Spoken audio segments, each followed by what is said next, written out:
Sensor de temperatura de refrigerante del motor.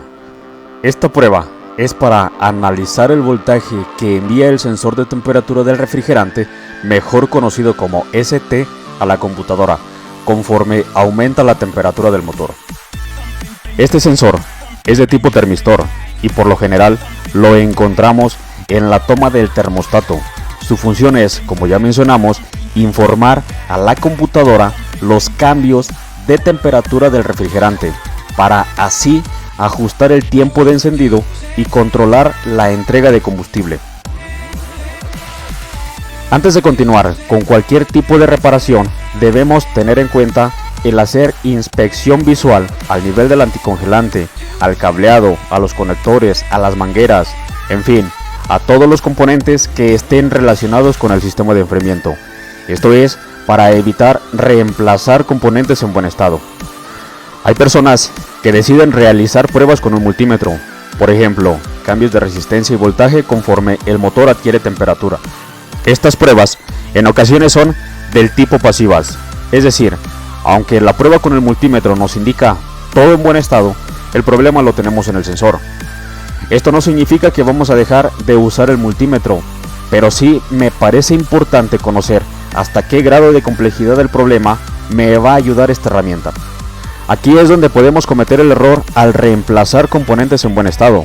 Ahora, he tenido casos en donde no hay códigos de falla referentes al sensor, pero sí tenemos fallas de cilindro ocasionadas por este componente, y aquí es donde se vienen los errores, porque nos enfocamos en las bujías, en los inyectores, en las bobinas, compresión del cilindro, la misma computadora, y aún así, viendo que están en buen estado, reemplazamos componentes por si acaso, pero el problema sigue.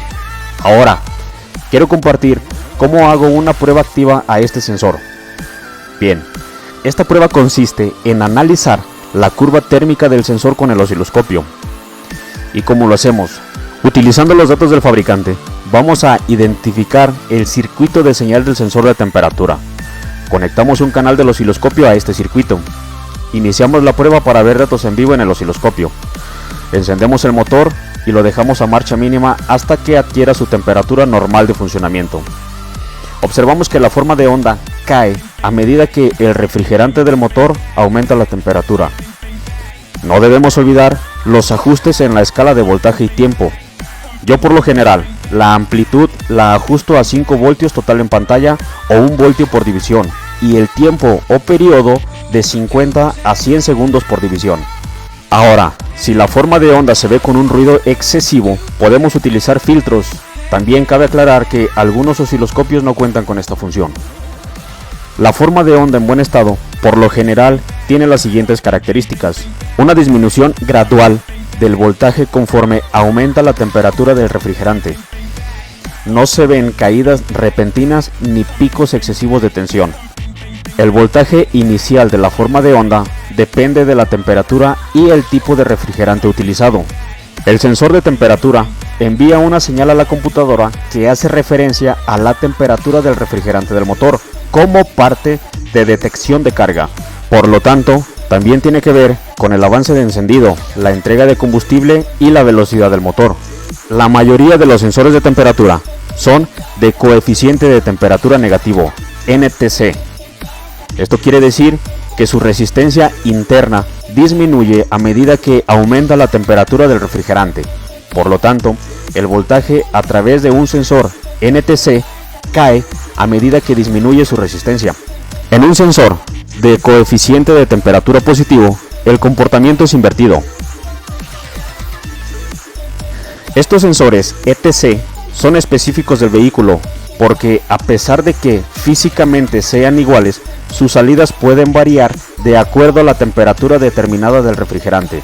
Una computadora generalmente calcula la temperatura del motor utilizando distintos parámetros, por ejemplo, la temperatura de aire ambiente antes del arranque, el tipo de funcionamiento y la carga del motor.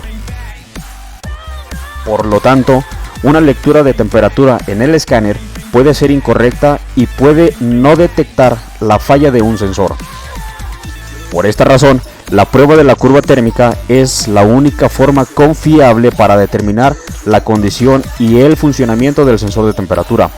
Y no solo del sensor, también podemos ver si el termostato está funcionando o no. Los circuitos del sensor son sensibles a la resistencia.